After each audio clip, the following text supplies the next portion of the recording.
The old man with the water cart, the twin sons of planet Tavor, burned down on the dusty marketplace. The air shimmered with heat. And alien traders shouted in harsh voices. Creatures of all shapes and sizes filled the bazaar, buying, selling, arguing. Amid the chaos, a small rickety cart squeaked across the rough ground. Pushed by a hunched old man with human skin weathered by years under harsh skies, his robe was faded, his beard long and silver, his eyes half shut under the weight of time.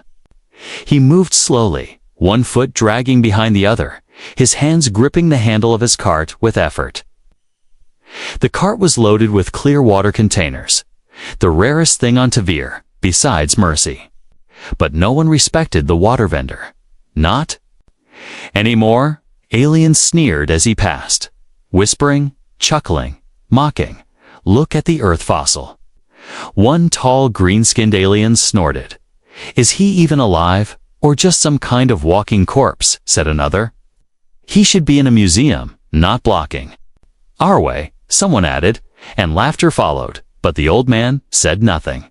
Not even a glance. He just kept pushing the cart, moving between the stalls like a shadow that didn't care to be seen. Years ago, when humans first landed on Tavor, they were feared. But the war had ended, peace had come, and now humans were few forgotten, scattered, and unwanted. This one had become a vendor, a simple supplier of water in the hot alien city of Kravish. To the aliens, he was nothing, a bent figure struggling to earn a few credits. But they didn't know the truth. They didn't know what this old man had once been. They didn't know the blood that stained his memories, or the fire that once flowed through his veins. They didn't know that in another life, his name made warlords lose sleep. Today, though, he was just Waterman, nothing more. A group of young alien recruits spotted him, their armor still fresh, their eyes filled with pride and mischief. "Hey, Grandpa," one of them shouted, blocking his path. "Where do you think you're going with that trash cart?" The others laughed, stepping in to surround him. One kicked a small rock under the wheel, making the cart jolt and rattle. Another tried to poke one of the water containers with his sharp stick. The old man didn't speak, didn't flinch, didn't even lift his eyes. He simply moved around them, slowly, steadily, as if they were nothing more than wind. That annoyed them even more. "Hey, I'm talking to you," one growled, grabbing the edge of the cart. Still, the old man said nothing. But for the first time, he looked up. His eyes met theirs, not with fear, but with something colder, older, sharper, and for a brief moment, the young alien froze. He didn't understand why, but something about those eyes made his stomach twist. Then, as if nothing had happened, the old man looked away and moved on. A quiet passed through the group until one tried to laugh again, trying to shake off the chill. "Stupid human," he muttered. Not worth the trouble, but trouble was watching them already. Trouble with a cart full of secrets. And a mind that hadn't forgotten how to kill, far above, in a high building overlooking the market. A veteran alien captain stared through a long-range scanner. He had recognized the human the moment the image came into focus. He had served in the last war, and he had seen what this human did to entire battalions. "Impossible," he whispered. "He should have died years ago." The captain's fingers trembled slightly. A rare thing for a man like him. He sent a silent message to command. Urgent identity match detected, subject Ghostblade confirmed alive. Eyes only. Below, the old man kept walking, pushing his cart through the mocking crowd. To them, he was weak, slow, and useless. But the truth was buried deep inside the wheels of that cart. In the compartments no one had noticed, and the truth was this: the deadliest human warrior the galaxy had ever seen was hiding in plain sight. The mockery turns violent the next morning. The marketplace was even more crowded. The heat baked the ground, and the dust clung to every surface like sweat. Vendors shouted louder, and buyers pushed harder. But one sound cut through the noise. The familiar squeak of an old cart. The old water vendor had returned, moving just as slow, just as quiet. His presence annoyed many, but it made one group angry. The same young alien soldiers from the day before saw him again. Their pride was wounded. Their friends had mocked them for letting an old human walk away. Today, we make him kneel. One of them hissed. His sharp teeth flashing, the squad leader, a muscular alien with golden eyes, grinned. Let's remind him of his place, he growled, cracking his knuckles. They moved through the crowd like hunters, their armor clinking with each step. The old man heard them before they arrived. He didn't speed up, didn't change direction, just kept pushing the cart as if the world around him didn't matter. Stop right there, Fossil, the squad leader barked, stepping in front of him. The old man stopped, but didn't speak. Another soldier shoved one of the water jugs off the cart, letting it crash to the ground and spill. A small crowd began to gather, eager for drama. The aliens jeered. Look at him, not even defending. His own goods, but the old man only adjusted the handle, like it didn't matter. One of them slapped the cart with a sharp stick, leaving a dent in its frame. You're nothing, he sneered.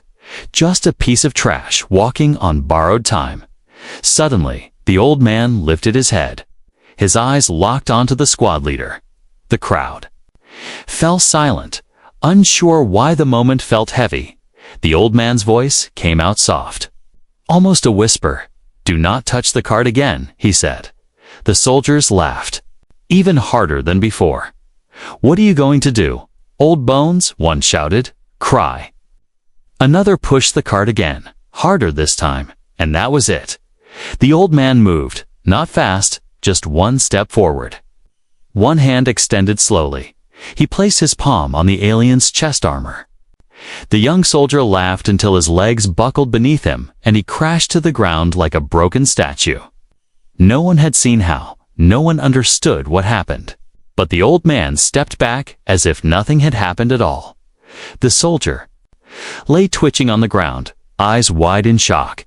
His armor wasn't broken. But something inside him had disconnected, like a nerve link had been sliced. You touched the cart, the old man said calmly. Now the laughter stopped. The rest of the squad stared at him. Unsure, the crowd murmured.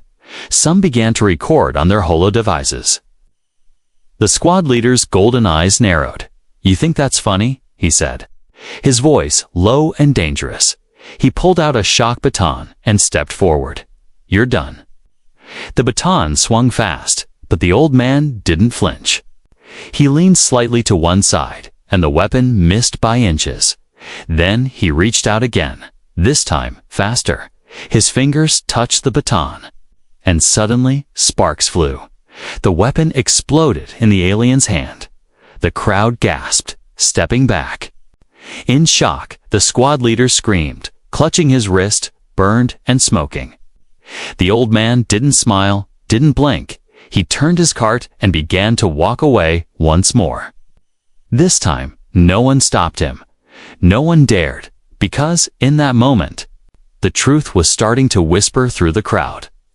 This was no ordinary vendor. This was something else, something dangerous. And the cart he pushed wasn't just filled with water. It was hiding something far more powerful from a nearby rooftop. Captain Varen watched everything unfold. His heart pounded, his jaw tight. He knew now there was no mistake. Ghostblade was back. And he had just sent a message to the galaxy, loud and clear. A familiar face appears deep in the military command tower above the alien city of Cravash. Alarms were silent, but tension pulsed in the air like electricity. Captain Varen stood in the shadows of the observation deck, watching the replay again and again. He zoomed in on the old man's face, paused the frame, and stared hard, confirmed. He said under his breath, his voice tight with disbelief. That's Ghostblade, his adjutant, a young officer with greenish skin and polished horns. Looked confused. Sir, that's just a human street vendor. He's barely breathing. Captain Varen's jaw tightened. You weren't there at Valter Ridge, he said, turning to face him. I was, and I saw that man slice through 30 elites in 9 minutes. The officer chuckled nervously. With all due respect, sir, he's old now. Varen stepped closer, his eyes sharp. Exactly, he whispered. That means he's even more dangerous. Meanwhile, down below, the old man was still walking through the marketplace. But something had changed. The crowd that once mocked him now stepped aside, silent, uneasy. Eyes followed him, whispers trailed behind. No one dared block his path, not even the aliens who thought themselves superior. Just a day before, but one did. She wasn't part of the crowd. Nor the military. She was tall, silver-skinned, with cybernetic limbs and glowing red eyes. Her name was Zalara, once a champion assassin of the Syndicate, now a free rogue. She stood in front of the old man as he passed the shaded stalls. Arms crossed, one eyebrow raised, still walking like a shadow. Ghostblade, she said. He paused, his eyes meeting hers for the first time. The quiet broke with a voice laced in memory. Zalara, he said, calm and cold. I thought you were dead, she smirked. You tried. The air between them thickened, not with anger, but with something ancient respect. A crowd began forming. Again, watching them from a distance, sensing something important. Why are you back? She asked. Stepping closer, you disappeared after Valter. The old man didn't answer immediately. Instead, he placed one hand on the cart, gently, as if grounding himself. Because it's starting again, he said, his voice lower now. The signs are here. She narrowed her eyes. You're talking about the purges, he nodded. They're rounding up humans in the outer zones, testing weapons, preparing for something big. She looked around the crowd, then back to him. And you think one broken warrior can stop it? He didn't blink. One broken warrior taught 100 to fall in silence. From a nearby rooftop, Captain Varen watched the exchange through high zoom optics. His hands trembled, the breath stuck in his throat. Two legends in one place. Ghostblade and Zalara, if they joined forces again. The balance of power would tip dangerously, and his superiors wouldn't believe him unless he acted fast. He opened a secure comm line. This is Captain Varen to Central Command, he said. Authorization Zeta 79. Send a strike unit now, full gear, containment class Alpha. He paused, staring once more at the man with the cart, and pray it's enough, back in the marketplace. Zalara stepped back and gave a slow nod. I'm not here to stop you, she said quietly, but if you go loud, they'll come for you with everything. The old man pushed the cart once more, his voice soft. Then they'd better be ready. Because the marketplace was no longer just a place to trade, it had become a battlefield in waiting. And the galaxy's deadliest warrior had just taken his first step back into war. The past awakens. The twin moons of Tavor rose high into the night sky, casting silver light across the desert that bordered Cravash. Wind howled softly through the rocky cliffs, and shadows danced in the stillness, far from the noise of the marketplace. The old water vendor sat by a flickering fire, his cart parked nearby, half buried in sand, wheels locked in place. He stared into the flames with tired eyes. But inside him, something stirred. Not pain, not fear, but a calling, ancient and sharp. His hand moved slowly toward a hidden panel beneath the cart's base.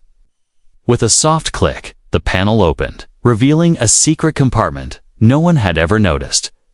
From inside, he pulled out a long black case, slim, dust-covered, sealed tight. He wiped it with a trembling hand and opened it with a silent breath. Inside was his past. A folded suit of deep gray armor lined with memory thread circuits. A sheathed plasma blade, the one only he had learned to wield properly. And a chipped, blood-stained dog tag, still marked with his old call sign, Ghost Blade 07. Recon Kill Division. The firelight reflected in his eyes as he held the dog tag. It had been years since he last wore that name, he thought, burying it. Would bury everything. The violence, the loss, the war, but the galaxy had changed again. He had seen the signs, security patrols increasing, humans being quietly relocated. His people weren't just being watched, they were being erased. And that meant peace was an illusion. His fingers moved across the armor with slow precision. Checking the joints, the charge levels, the neural link connectors, it still worked. Old tech, yes, but built for killers, not comfort. He activated the suit, and it gave a low hum in response, almost like a heartbeat. His hand brushed against a smaller case, a vial of enhancer serum. Bright blue liquid glowing softly. He hadn't touched it in a decade. Once injected, it would enhance his speed, strength, and reflexes for 48 hours, but at a terrible cost. He had used it only twice in his life. The second time had almost killed him. He stared at the vial, then set it aside. Not yet, he thought. Not until they give me no choice. Behind him. A small movement in the shadows made his hand dart to his hip in a blink. He pulled out a compact stun blade, too fast for old bones.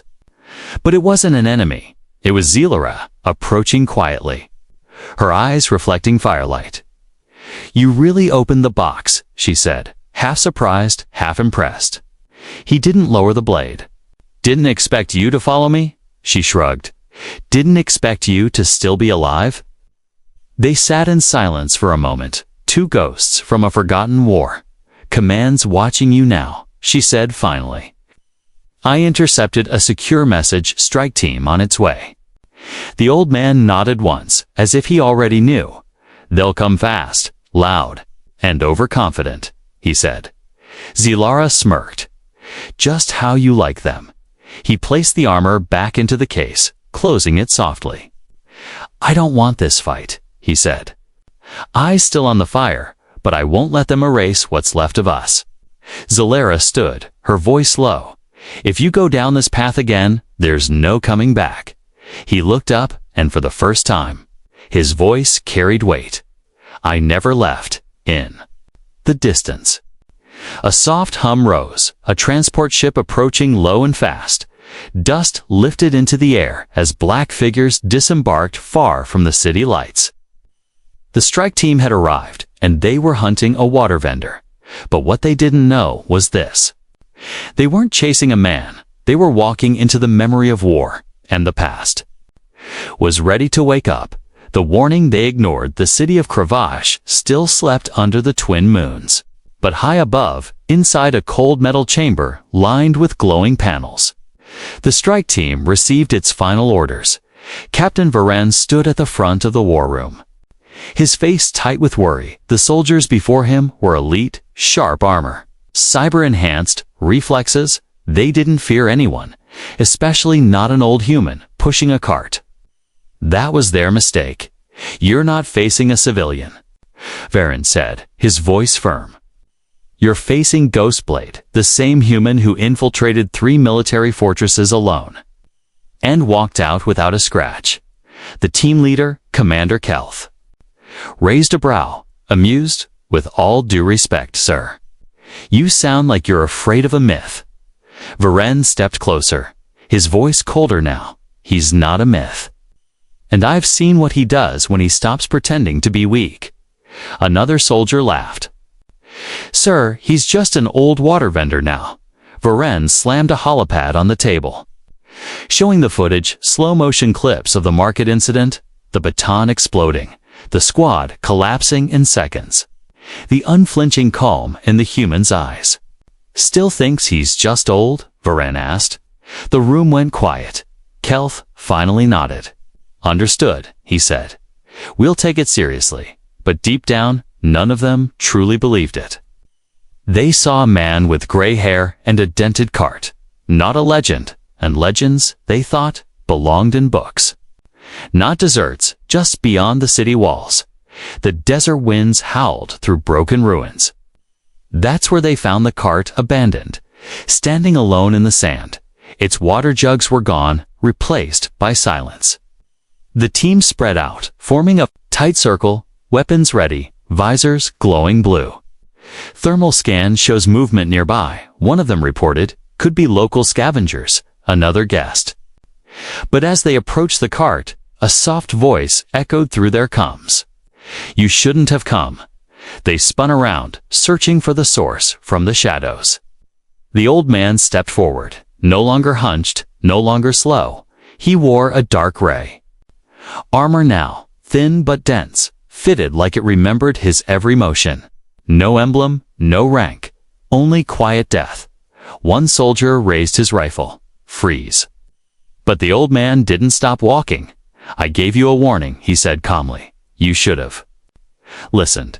Kelth stepped forward, visor scanning every inch. Drop your weapons. Human, or we'll open fire. The old man smiled, just slightly. Go ahead, he said. I want them to see. For a moment, no one moved. Then someone pulled the trigger. A single energy bolt shot through the air, aimed straight at the man's chest, but it didn't hit before it reached him. The old man shifted, not dodged, but leaned just enough. The bolt missed by inches, and in the next heartbeat, he vanished. The comms exploded in chaos. He's gone. I lost visual. Behind you, one by one. The strike team fell, not dead, disabled. Their weapons dismantled, their limbs frozen by precise nerve hits. The old man moved like smoke, fast, silent. Unstoppable within seconds, 5 were down. Another pinned under the cart's flipped frame. Only Kelth remained standing, breathing hard. Weapon shaking in his hands, the old man stepped out again, now holding a short blade glowing blue. You didn't come to arrest me, he said. You came to bury the truth. Kelth shouted, firing again, but the old man rushed forward, parried, and struck, not to kill, but to end the fight. Kelth collapsed, his weapon clattering against stone. The wind died down, and silence fell over the ruins. The old man looked up at the moonlit sky, breathing slow and even. The strike team lay scattered behind him, unconscious. He hadn't killed them, but he had made his point, loud and clear, far away. Captain Varen stared at the incoming mission. Report all operatives down. No deaths, but 0 success. And, at the bottom, one final message was added to the log. Ghostblade issued a warning, and we ignored it. Ghostblade unleash. The desert night pulsed with energy, as if the stars themselves held their breath. Wind swept across the ruined outpost, carrying whispers of a fight that ended before it began. The strike team lay still, unconscious and silent. And in the middle stood the old man, no longer a water vendor, but a ghost returned from legend. He removed his armor's visor, letting the wind cool his skin. His eyes were sharp now, not from anger, but focus. He hadn't killed them, but that didn't mean mercy. It meant warning. And warnings only came once, far away in a shadowed command center orbiting Tavor. The news hit the high table like a meteor. The footage from the helmet cams was reviewed, slowed, and enhanced. Some wanted to deny what they saw, but the evidence was clear. The man was too fast, too skilled, too clean. Ghostblade lives. One general whispered, voice dry with disbelief, and if he's awake? Another muttered, we have a problem. Orders were sent instantly silent. Lethal final. This time, no strike team, no arrest protocol. This time, it would be an assassination. They would send Black Cell the kill squad with no names. No hesitation, no record of failure, but while they planned in the dark. Ghostblade was already moving. He didn't return to the city. He disappeared into the canyons. To a place where his past had been buried under stone and silence, he approached. A metal hatch hidden behind sand and rock. Untouched for years, with a small scanner and a blood scan trigger. The door slid open, revealing a chamber below. A bunker, abandoned but clean. Inside were crates marked with old Earth's military symbols, the last traces of his squad. One by one, he opened them, revealing gear, logs, and something more. Memories? A cracked helmet with his friend's name still etched in it, a folded jacket that still smelled of oil and war. And then a recording unit. He pressed play, and a familiar voice filled the silence. "Ghostblade," the voice said. "If you're hearing this, it means the war has come back without us. You survived, but we didn't.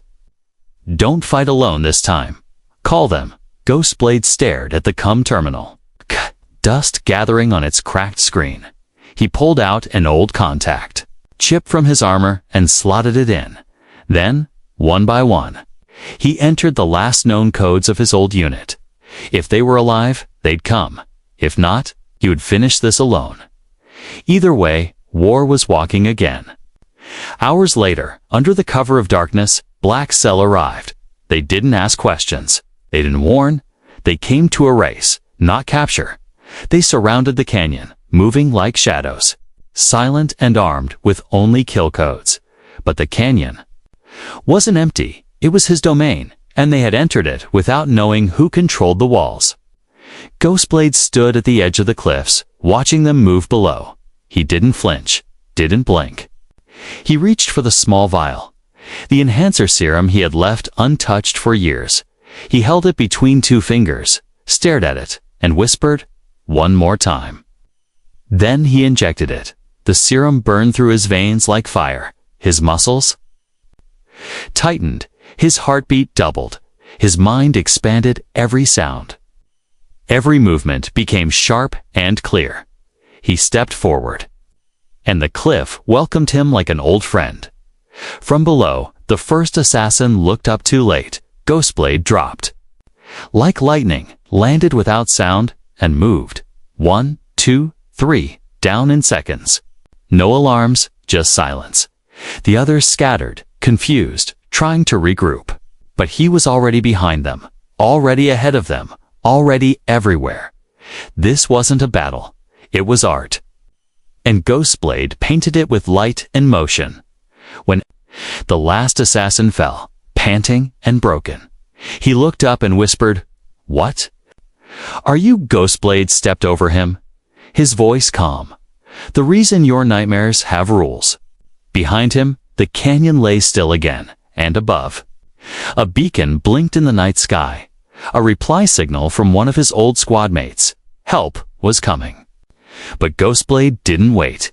He turned toward the city, toward the leaders who sent killers in the dark, toward the lie of peace, and he walked, not to run, not to hide, but to remind the galaxy, legends don't die, they reload. The legend walks on the sun rose over Cravache with a blood-orange sky. Its heat hadn't even settled when the first boom echoed through the city, not from warships, not from bombs, but from silence, the kind that follows when power shifts and no one sees it coming. Ghostblade walked alone through the marketplace. No armor, no cart, no disguise. Only a long coat draped over a suit that shimmered with old-world tech beneath. The same vendors who once laughed now held their breath as he passed. The stall owners stood still, bowing their heads. Even the guards lowered their eyes, pretending to check their rifles but daring not to raise them. A small child whispered to her mother, "That's the waterman." Her mother replied with shaking hands, "No, my child, that's the reason we still have water." At the central plaza, high above, the council chamber's massive screen lit up. A live broadcast, emergency mode, on every channel, across every frequency. A voice cut through the static. It wasn't a warning or a demand.